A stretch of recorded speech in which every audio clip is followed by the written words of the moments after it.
Students, staff, and parents at King Academy cut the ribbon on their newly renovated school. Rainy conditions couldn't keep some dedicated volunteers from taking part in a disaster drill. And a very hungry caterpillar got kids excited about reading. All this and more coming up on the next edition of Channel 12 News. From the Channel 12 studios in downtown Des Moines, this is a Channel 12 News Update. Hello, I'm Alexis Andrews. Thanks for turning to Channel 12 News, your source for news and information about the Des Moines Public Schools. When students came back to school this fall at King Academy of Math and Science, they walked into a building that looked the same on the outside but was all new inside. And recently, kids, staff, and parents got together to christen their new digs. The foyer was packed as some former teachers, along with Principal Thomas Simmons, cut the ribbon on the newly renovated school. The ribbon cutting and open house gave members of the King Academy community a chance to explore the new spaces and classrooms that were added and repurposed during the school renovation over the last year. The renovation focused on several key points, like changing the open area concept with few walls into the standard wall classrooms and adding more windows and skylights to allow for more natural light into the building. And while the new classroom and library spaces are very eye-appealing, the most important part of the renovation is the excitement the kids seem to have for learning in their new surroundings. You know, one of the things that I've noticed, one, is that there's a great deal of pride that has come back into the building. I've got parents who are wanting to volunteer, they like being in the new school. But the bottom line is that the excitement that the children bring into the classroom, they see it being new. They see it being an opportunity for them to do some things that they perhaps otherwise would not be able to do. And so there is that excitement. And so it's when there's excitement about learning, you know, learning is at its highest. And that's what we see here going on at this particular time. In other news, there was a plane crash recently at the Des Moines International Airport. But don't worry, it was just a simulated drill. Rescue workers from a whole host of agencies, including the Des Moines Fire Department, Polk County Emergency Management, and Airport Emergency Services, spent a rainy morning taking part in a Federal Aviation Administration mandated full-scale emergency exercise. In this case, it means simulating an airplane crash, complete with crash victims and survivors. Many of the volunteer victims in the exercise, along with the plane itself, came courtesy of the Central Campus Aviation Technology Program. We're just going through a safety drill. We're simulating a plane crash. The fire department's going to come in, they're going to spray off the plane. We got these cards here, is it in this pocket? Like some people got, I'm dead. Some people got some cards with some injuries, like random injuries such as head injuries and body injuries and unconscious. These students are in the process of studying the various parts of the aviation industry that many of them hope to join. This exercise gave them an inside look at a situation they might have to encounter someday in their future careers.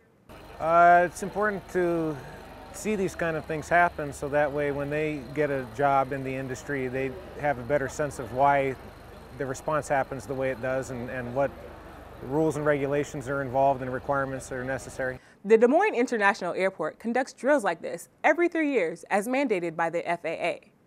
In other news, kindergartners in Des Moines joined hundreds of thousands of other kids from around the globe to read for the record. Kindergarten teachers from across the district read aloud to their students the children's book, The Very Hungry Caterpillar, as part of an initiative called Read for the Record. Well, it's a national campaign that promotes reading to children at a very young age. It's sponsored by Pearson Publishers and their corporate sponsors, and every year they donate hundreds of thousands of books to children, teachers and children across the United States. Mrs. Hyatt entered a drawing and won a copy of the book for every single kindergarten and ELL class in the district. But the kids at Madison Elementary got a special treat as a part of the event.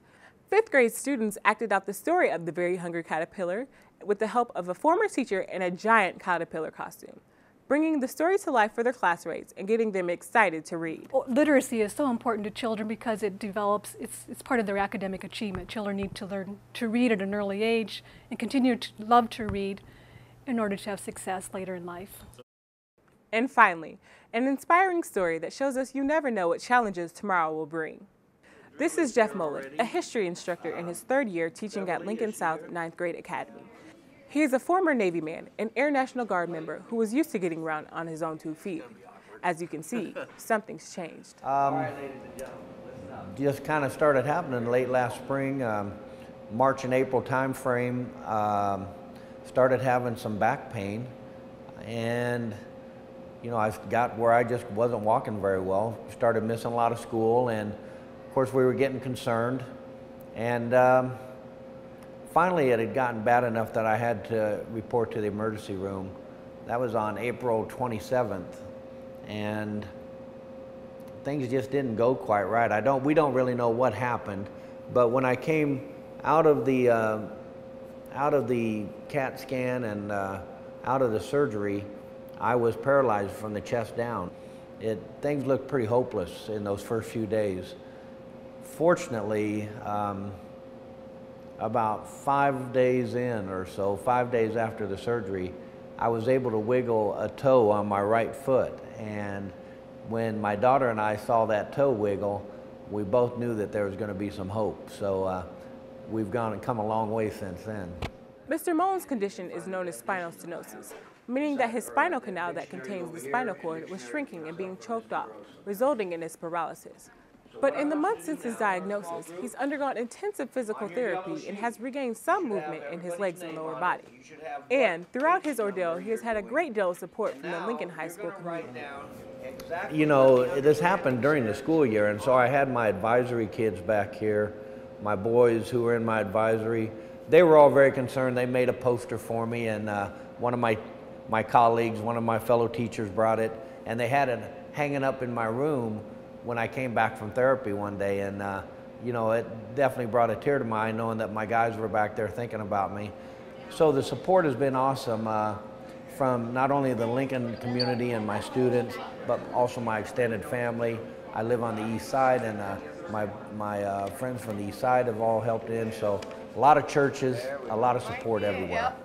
And as a way of saying thank you, Mr. Mullin wanted to show the students and staff the progress he was able to make with their support. Yeah, it really was awesome. Our principal, Mr. Graziano, and myself talked a little bit about the feasibility of me showing some of my former students what kind of progress I had made, because when they saw me in the hospital, I wasn't doing very well at all. And so I was very encouraged that in therapy they'd had me up doing some steps in a walker. I'd only done about 6 or 7 steps. It had been the most I had done.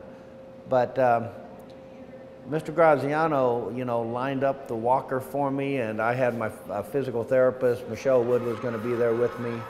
I had some help from some colleagues, and we decided that in the roundhouse during this huge school assembly that I would see if I could break my record of 7 steps. And so it was an extraordinary moment because I recall that as I got up in the walker, and I'd asked the gymnasium to be quiet because, it takes a lot of concentration. I have to think about what muscles to tighten up and the technique of how I stand up. So I was really trying to concentrate on that, and you could hear a pin drop in the gym at the time when I stood up, and I had asked them also to count with me as I took my steps. Now, I didn't really realize that, approximately 2,500 voices were going to count those steps with me. And when I took that first step with my left foot, just a resounding 1 came down from the entire roundhouse, and I was just like, wow. And then I took the second step, and it's 2. And, as I took a few more steps, I could just feel the energy from the students, building up. The adrenaline was flowing, I'm certain. I got up to 7, no problem, and then when I took that 8th step, the place just went crazy. But, I felt real good. I felt strong, and my therapist, Michelle, said I was doing good. So we just went for it, and pretty soon I had gotten up to 20 steps, and there was a moment there I felt like I could just throw the walker away and just walk out of the gymnasium. It was a very synergistic moment because I was just feeding off the energy of the students counting out my steps, and I think they were feeding off, the excitement of me actually walking in a walker and breaking my record. So, my thanks to all those students who were in the roundhouse and to the administration that let me have that moment that I'm certainly never going to forget. And while that moment is something he will never forget, Mr. Mullin doesn't plan on stopping his progress at 20 steps. Still a lot of hard work to go. I have more physical therapy coming.